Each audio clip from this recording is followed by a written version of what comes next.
مطابق خبرهای رسیده روز 5 ینور سال 2023 گلنوره حسن‌زاده که تا کنون رهبری اگنتی امور را بر عهده داشت به کارمندان وزارت مهنت، مهاجرت و شغل اهالی تاجیکستان باعث وزیر نو معرفی شده است.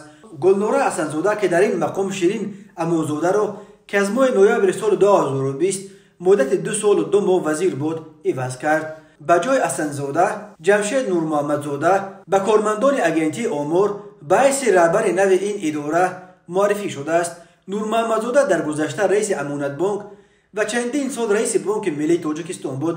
او ماه نوامبر سال 2020 از این مقام رفت. همچنین روز 5 ینور سال 2022 قربان حکیمزاده به کارمندان دستگاه وزارت کشاورزی باعث وزیر نو کشاورزی معرفی شد. حکیمزاده تا کنون رئیس ولایت ختلان بود. به جای حکیمزاده به مقام رئیس بزرگترین ولایت تاجیکستان دولتعلی سعید تعیین شده است.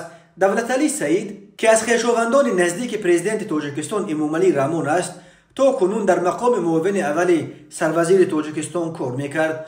همین طور روز 5 ینور بردین سیراج‌الدین‌زاده دیرکتور نو اگنتی صادرات تعیین شده است. سیراج‌الدین‌زاده در گذشته دیرکتور اگنتی خرید دولتی مال، کار و خدمت رسانی و از سال 2020 معاون اول رئیس اگنتی زمین و آبیاری تاجیکستان بود.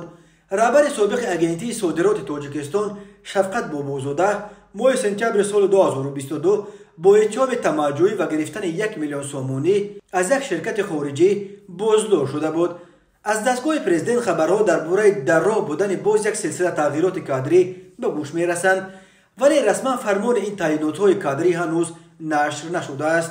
عبدالفتاح شریفزاده سخنگوی پرزیدنت گفته است که متن فرمانها درباره تغییرات کادری نیمه دوم روز 5 ینور در سامانه رسمی پرزیدنت نشر خواهد شد.